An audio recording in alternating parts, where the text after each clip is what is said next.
Hello viewers, ఇవాళ అయితే మనం చాలా స్పెషల్ వెహికల్ని అయితే కవర్ చేయడం జరుగుతుంది. సో విచ్ ఈస్ మిటియోర్ 350 కాదు 650cc engine. So this is 650 meteor అనమాట. So we got a very big vehicle in this, like చాలా పెద్ద వెహికల్. రాయల్ ఎన్ఫీల్డ్ అన్నిటికన్నా ఇదే పెద్ద వెహికల్ అని చెప్పొచ్చు. అండ్ దీని టైర్స్ అయితే లైక్ బీచ్లా ఉన్నాయి. అండ్ దీనికి కూడా like we got a very good brakes. First thing first, మన హెడ్ లైట్స్ నుంచి వద్దాం. సో బేసికల్గా మీరు లైట్స్ చూసినట్టయితే మనకి ఎల్ఈడి లైట్ వస్తుంది ఇది. And these are like halogen. మనకి సిగ్నల్ లైట్స్ అయితే హాలోజనే ఇచ్చారు దీనికి. So when it comes to this is completely metal. And మనం చూసినట్టయితే ఇట్స్ వెరీ బిగ్ టైర్ అనమాట. అండ్ డిస్క్ కూడా చాలా పెద్దది ఇవ్వడం జరిగింది. ఆ డిస్క్ పెద్దదైనా సరే ఈ టైర్ ముందు చాలా చిన్నదిగానే ఉంది. And it comes to the tank అయితే 15 లీటర్స్ ట్యాంక్ కెపాసిటీ ఇది. అండ్ ఇంజన్కి వచ్చేసరికి this is completely liquid cooled engine which is 650cc. And when it comes to the silencers, మనకైతే డ్యూయల్ సైలెన్సర్స్ రావడం జరుగుతుంది దీనికి.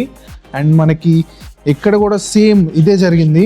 లైక్ దీని టైర్ కూడా చాలా పెద్దది. We got a very good brake disc here. And మనం బ్యాక్ వచ్చేసరికి మనకి ఇదైతే ఎల్ఈడి లైట్ ఇవ్వడం జరిగింది. And these are also halogens. మనకి నెంబర్ బోర్డ్కి అయితే ఇక్కడ స్లాట్ ఇచ్చారు. Like we got white LED here. And as I said you, we got the dual silencer. And మనకైతే ఇక్కడ గార్డ్ అనేది రావడం జరిగింది. సో ఇక్కడ వచ్చేసరికి మనకి ఏంటంటే బాక్స్ ఓపెన్ చేసుకోవడానికి మనకైతే కీ ఇక్కడ పెట్టుకోవాలి. So this is the basic info about the Meteor 650. When it comes to sitting, ఇది ఫ్యామిలీకి కానీ స్టూడెంట్స్ కానీ ఎవరికైనా, ఎంప్లాయీస్ అయినా సరే వాళ్ళకైతే చాలా కంఫర్టబుల్గా మీరు ఎంత లాంగ్ అయినా ట్రావెల్ చేయొచ్చు. అండ్ బ్యాక్ సీట్ రెస్ట్ కూడా ఇక్కడ ఇవ్వడం జరిగింది. మనకైతే ఇక్కడ హుక్ ఇచ్చారు. అండ్ మనకి డ్యూయల్ సస్పెన్షన్ వచ్చింది. లెఫ్ట్ అండ్ రైట్ రెండు పక్కల మనకి సేమ్ సైజ్ ఆఫ్ సస్పెన్షన్ అయితే ఇవ్వడం జరిగింది. సో మనం చూసినట్టయితే ఈ రెండు వీల్స్ కూడా మనకి అలాయ్ వీల్సే వచ్చాయి. So when it comes to display analogue, so మనకైతే ఇది అనలాగ్ డిస్ప్లే వచ్చింది. సో ఇక్కడ మనకి pass and dim and dip ఇచ్చారు. అండ్ సిగ్నల్ లైట్స్ అయితే ఇక్కడ వచ్చాయి మనకి లెఫ్ట్ అండ్ రైట్. ఇది హార్న్. సో మనం చూసినట్టయితే లైక్ రాయల్ ఎన్ఫీల్డ్లో జనరల్గా ఓన్లీ సింగిల్ కలర్ థీమ్లో వస్తుంది హ్యాండిల్ అయితే. బట్ మనం ఇక్కడ చూసినట్టయితే సిల్వర్ అండ్ బ్లాక్ కాంబినేషన్స్తో అయితే ఇవ్వడం జరిగింది. సో మీరు చూసారు కదా లైక్ ఎంత బ్యూటిఫుల్గా ఎలా అలైన్ చేశారో. లైక్ మనకైతే ఇక్కడ క్విల్ స్విచ్ వచ్చింది. అండ్ మనకి ఇది హజార్డ్ లైట్స్ కోసం. And when it comes to analogue we get the info, like మన ఫ్యూయల్ కోసం ఇన్ఫర్మేషన్ వస్తుంది.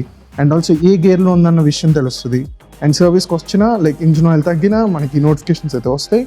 అండ్ ఇది 4 లీటర్స్ రిజర్వ్ ట్యాంక్. అంటే మీకు ట్యాంక్లో 4 లీటర్స్ ఉన్నప్పటికీ మనకి 4 లీటర్స్ ఉంటుంది రిజర్వ్ చెప్పినప్పటికీ. సో ఆ టైం కల్లా మనం వెళ్ళి ఫ్యూయల్ అయితే రీఫిల్ చేసేసుకోవచ్చు. సో మనకైతే జీపీఎస్ కూడా ఇందులో ఉంది. So we get the GPS. అంటే మీకు కంప్లీట్గా మ్యాప్ అనేది రాదు, కానీ like you get the directions in this bike. So this is all about 650 Meteor. ఒకవేళ మీకు నచ్చినట్టయితే ఈ బైక్ మీరు ఒక వైజాగ్ వాళ్ళైతే సారన్ మోటార్స్కి వచ్చేయండి. ఇది మన పెద్దవాళ్ళ టైర్లో ఉంది. You'll get the best discounts if you show my video. Thank you.